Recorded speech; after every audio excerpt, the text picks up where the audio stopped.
Hey guys, so we finished chapter 9, and it left off talking about how Paul, which is Nate's friend, is a person, a soldier that is fighting with the Americans in the American Revolution. And he is going to tell Nate some of the stories from the battles that he has been through. He was in Lexington and Concord. He was in the Battle of Bunker Hill, and now he's getting ready to tell him about how he almost died on a hill outside of Boston. So that's where we're at. We're on chapter 10. Okay. And remember, if you have any questions going through this, or if you can message me anytime, and we'll figure it out. We'll talk about it. All right, chapter 10.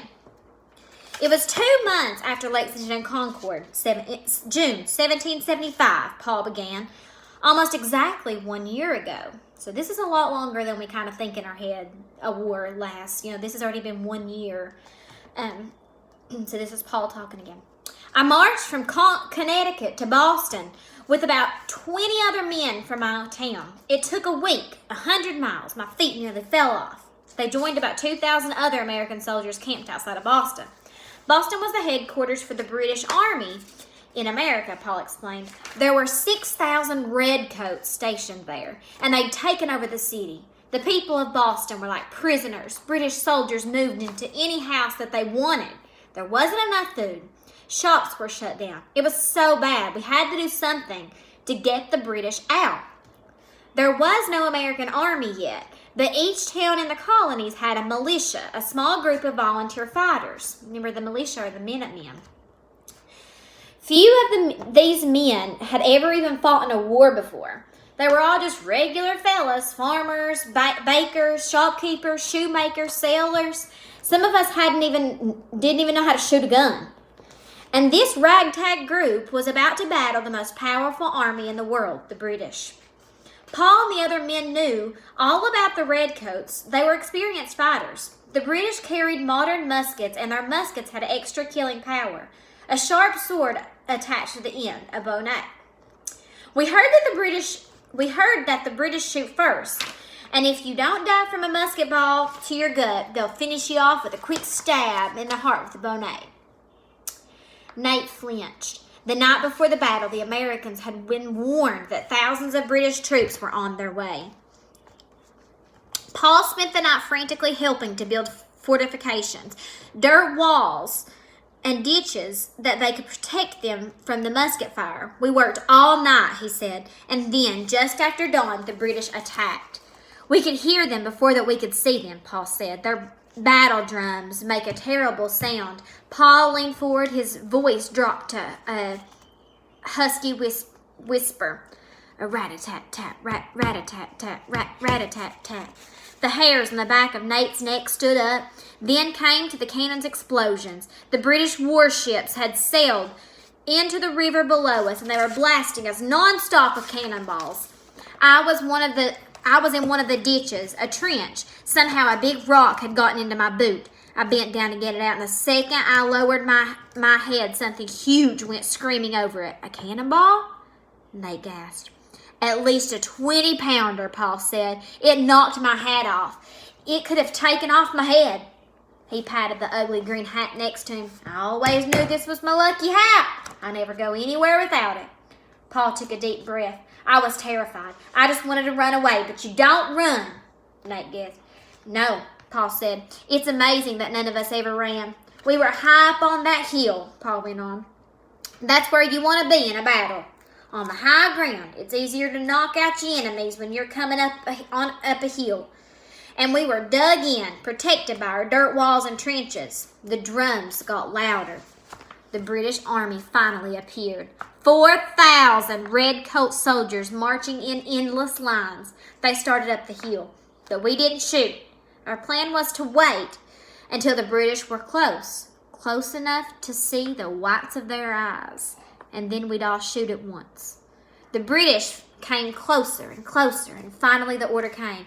Fire! Crack, crack, crack, crack. Thousands of musket balls flew through the air. Hundreds of redcoats fell. We Americans ducked behind our defenses and reloaded, and we fired again. Crack, crack, crack. The redcoats sent up 3 waves of soldiers, and then the battle was over.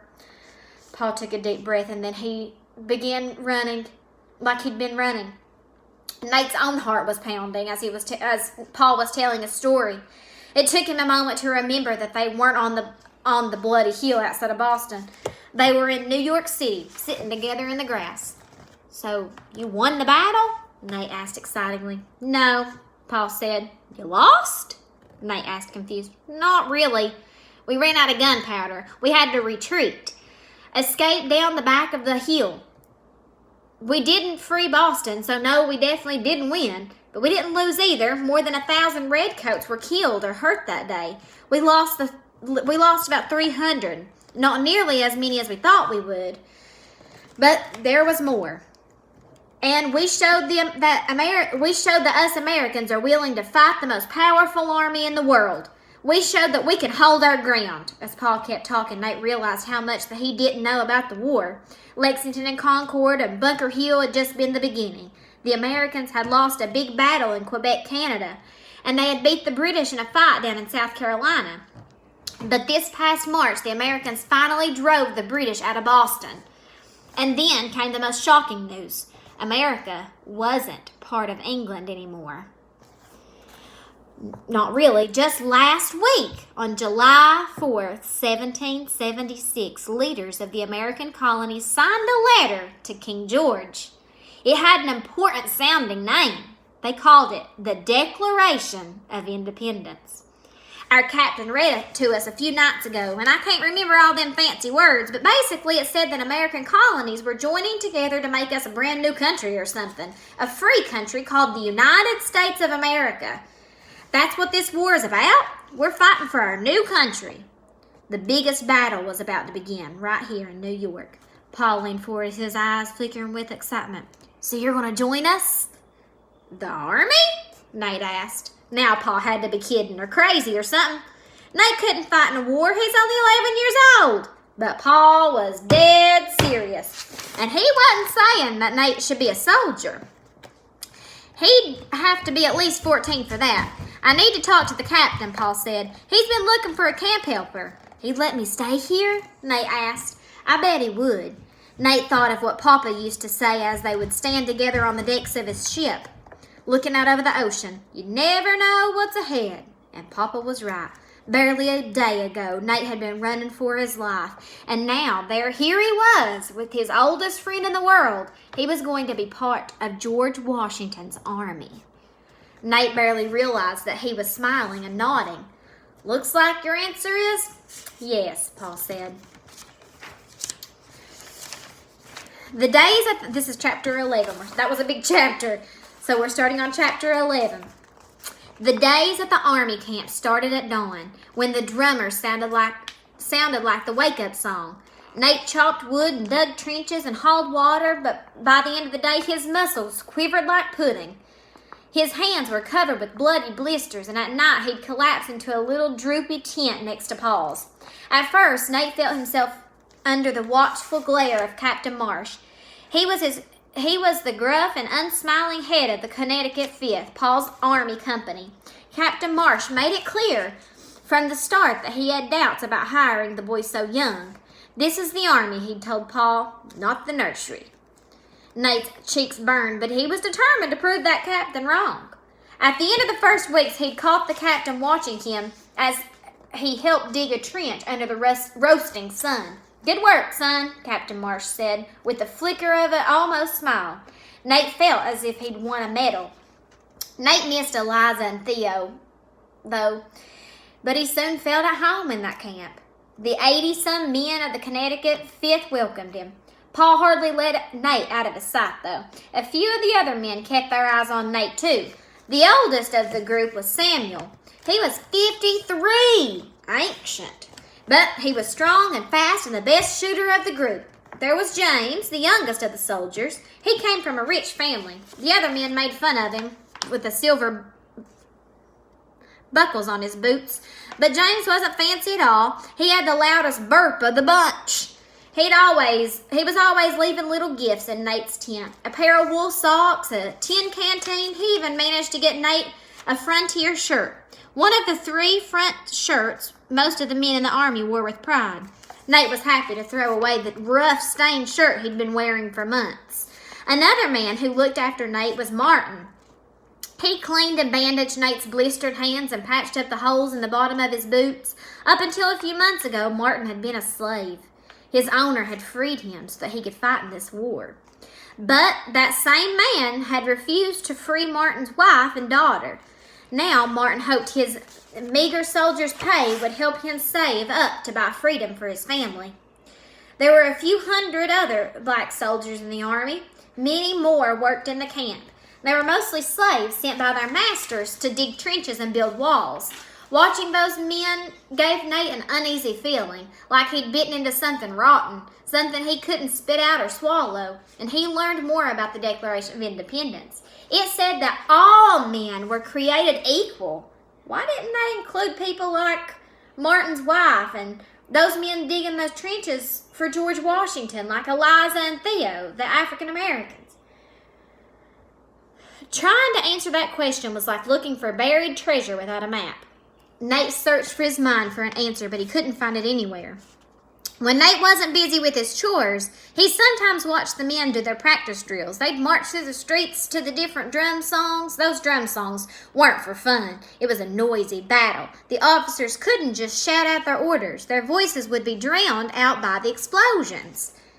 If those different rat-tat-tats that told the men which way to turn and how fast to march and when to load their muskets and when to shoot. Ooh, I like that. So they're instead of saying like load your guns, they would go and it would tell on the drums, and it would tell the soldiers get ready. So it was like a code so that the British didn't know what they were doing. That's smart.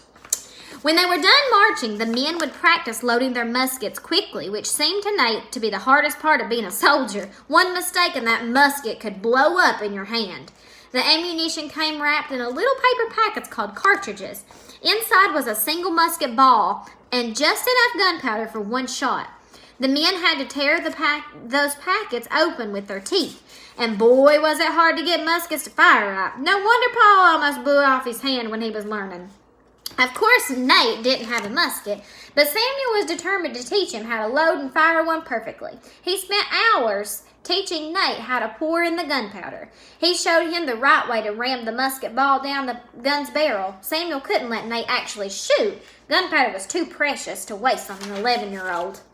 So here's some of the weapons. I don't know if y'all can see very good. It's kind of dark in here. This is, it says a mortar. Oh.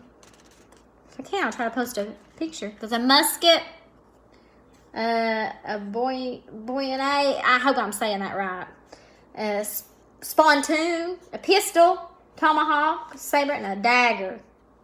Which one would you have liked to have? I think I'd like to have that big cannon up there. At the end of a long days, when the marching and musket practice were done, the men could relax by the camp's big fire, and these were Nate's favorite times. The men would trade battle stories, and they'd show off their scars, thighs chewed up by musket bellies, and backs clawed by bernets. They raised up their tin cans of warm water with molasses, and they'd cheer the brave leaders whose words had sparked the fight for freedom. To John Adams, to Dr. Warren, to Samuel Adams, to Paul Revere. But they say their loudest cheers for the commander, General George Washington. Nate saw that general often. He'd ride by the camp in his gray stallion. He was very tall and always wore this elegant blue uniform with silver buttons and a bright white sash across his chest. He looked almost like a king or something, Nate thought. But the men said that he had worked as hard as a common soldier. To General Washington, the men would sing, God save the United States. These cheers rang through Nate's mind as he lay in his tent at night. But some of the nights, Nate woke up to a different sound, and it came from nightmares, rat-a-tat-tat, rat-a-tat-tat. And on those nights, it would take a very long time for Nate to fall back asleep. So that was only 2 chapters, but it was some big 2 chapters. It's like the midpoint of, he's in the camp now. He's watching how that these men, these soldiers are actually like carrying out their daily lives. And it's not what I think, really I would picture then. Also, I want you to think about, he had no idea this war was going on whenever he was living in Connecticut with his uncle and, the slave Eliza and Theo. He had no idea this was going on. So it's not like nowadays you put it on Facebook or on the news and everybody knows what's going on. This was, it's word of mouth. He had no idea this was going on. Nobody probably knew this big of a thing was going on. So it's not like modern day, and I want you to think about that as you complete this assignment of how that time compares to, that time in 1776 compares to this time, where you send a text to say, hey, war's breaking out, and the whole country knows. But it's not like that then. I also want you to think about that document that Nate was so confused by, the Declaration of Independence. Like, what was that? And think about George Washington, and he just rides by on his horse, and, he's not that big of a deal then, but oh, is he a big deal now to us? So think about that as you complete these assignments today. And I hope you all are enjoying the book as much as I am. Bye.